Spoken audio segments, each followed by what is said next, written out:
Welcome back. आज consumer अड्डा में बात हो रही पोस्ट दिवाली डिटॉक्स की और साथ में आने वाली शरद ऋतु या फिर सर्दियों के दिनों के लिए अपने आप को, वैसे तो उसकी शुरुआत हो चुकी है लेकिन धीरे धीरे ठंड बढ़ती जाएगी और ये कई तरह की दिक्कतें पैदा करती, खासतौर पे उत्तर भारत में प्रदूषण भी और ज्यादा बढ़ जाता है।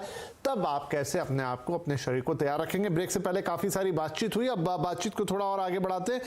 डॉक्टर मोदी, अब ये भी रहता है कि ठंड आती है तो वैसे तो एक सुहाना मौसम रहता है लेकिन कई लोगों को थोड़ा एक्स्ट्रा कॉशियस होने की जरूरत रहती है। तो अब जब ये ठंड जैसे जैसे आगे बढ़ेगी और फिर पोल्यूशन और तमाम चीजें, कौन से वो एज ग्रुप्स कह लीजिए, कौन से वो पर्टिकुलर डिसीज वाले लोग हैं, या किसी को हार्ट का प्रॉब्लम है, किसी को ब्लड प्रेशर का प्रॉब्लम है, किसी को डायबिटीज का प्रॉब्लम है, कौन सा वो ग्रुप होगा जिन्हें ज्यादा अब थोड़ा इस मौसम में कॉशियस रहना होगा?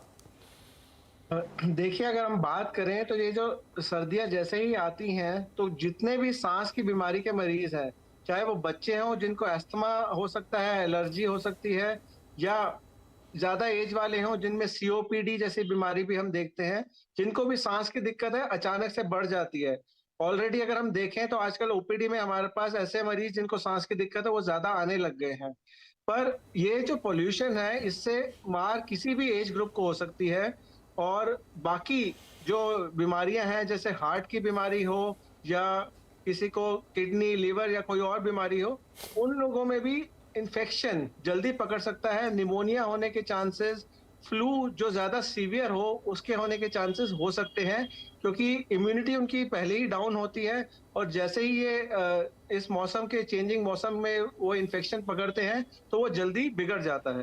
तो सावधानी हर तरह के मरीजों को बरतनी चाहिए। हाँ, पर जिनको सांस की प्रॉब्लम पहले से है उनमें सबसे ज्यादा प्रॉब्लम आने के चांस होते हैं। तो डॉक्टर साहब, मतलब अगर मान लीजिए आपको किसी तरह की दिक्कत हो रही है, कहां तक आप उसे खुद मैनेज करेंगे और कहां फिर हमें आपके पास आना चाहिए?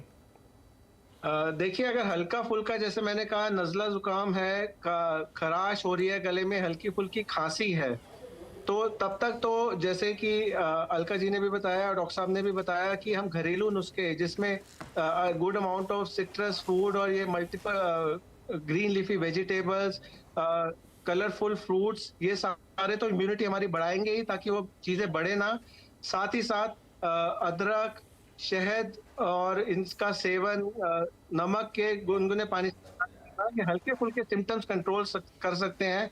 आंखों में बार बार पानी का छींटा मारे जिससे वो खुजली और वो जो इरिटेशन है वो कम हो जाए। पर खांसी ज्यादा बढ़ गई है, अगर आपको बुखार आने लग जाए, सांस में दिक्कत आप महसूस करने लग जाएं, तो आप वेट मत करिए, डॉक्टर को फटाफट दिखाइए और टाइम से इसका इलाज कराइए, इससे पहले ये ज्यादा बिगड़ जाए। ये बड़ा इंपॉर्टेंट होता है। कई लोग थोड़ा सा खींच लेते हैं और बाद में थोड़ी प्रॉब्लम बढ़ जाती है इन दिनों, और फिर बात है कि आप हैवी मेडिकेशन पे जाएं, एंटीबायोटिक्स लें, उसकी नौबत नहीं आनी चाहिए। तो अच्छा है खुद सेल्फ मेडिकेशन, या मतलब कहते हैं कि थोड़ी सी अपने ही लेवल पे आप उसे ठीक करें, लेकिन ऐसा भी ना हो कि आप बिल्कुल अवॉइड ही कर दें कि आप डॉक्टर को ना दिखाएं। बैलेंस अप्रोच जरूरी है। अलका जी, एक और महत्वपूर्ण प्रश्न, आपने कहा फलों का सेवन करना। बहुत सारे लोग इन दिनों यह है कि फल का सेवन तो करते हैं लेकिन वो जूस के तौर पे ले लेते हैं। रॉ फल हमें खाने हैं या जूस भी ओके रहेगा?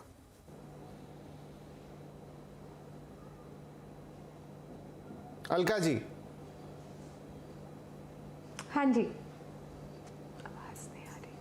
अच्छा, शायद आप तक मेरी आवाज नहीं पहुंची। मैं कह रहा था कि आपने फलों का जिक्र किया, डॉक्टर साहब ने भी जिक्र किया, रॉ फल हमें खाने हैं या हम जूसेस भी ले सकते हैं? क्योंकि इन दिनों काफी लोग जूस प्रेफर कर जाते हैं, वो नेचुरल जूस ही होता है, लेकिन रॉ फल खाना ज्यादा बेहतर होगा या जूस भी इट्स फाइन? देखिए, रॉ फ्रूट्स तो हमेशा ही खाना बहुत बेहतर होते हैं, क्योंकि एक तो उसमें फाइबर बहुत ज़्यादा होता है और ये आपकी ब्लड शुगर लेवल्स को एकदम स्पाइक नहीं करते। बट अगर आपको जूसेस लेने हैं तो आप वेजिटेबल जूस ले सकते हैं, जैसे कैरेट, बीटरूट, चुकंदर, गाजर, आंवला और खीरा या लौकी, कोई भी ऐसी चीज़ें डाल के वेजिटेबल जूसेस में वेजिटेबल जूसेस का सेवन करना बेहतर है।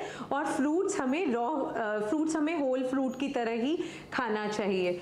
और स्पेशली जो चेंजिंग वेदर है तो आप अगर आंवला और गाजर, बीटरूट, इनमें बहुत ज़्यादा विटामिन ए और विटामिन सी होता है, और अगर आप डायरेक्ट नहीं खा सकते तो इनके बहुत सारे वेज हैं। आप सूप के फॉर्म में ले सकते हैं, आप सब्जियों के सैलेड्स में ले सकते हैं, आप अपनी राइस में, फ्राइड राइस में बहुत सारी वेजिटेबल्स डाल सकते हैं।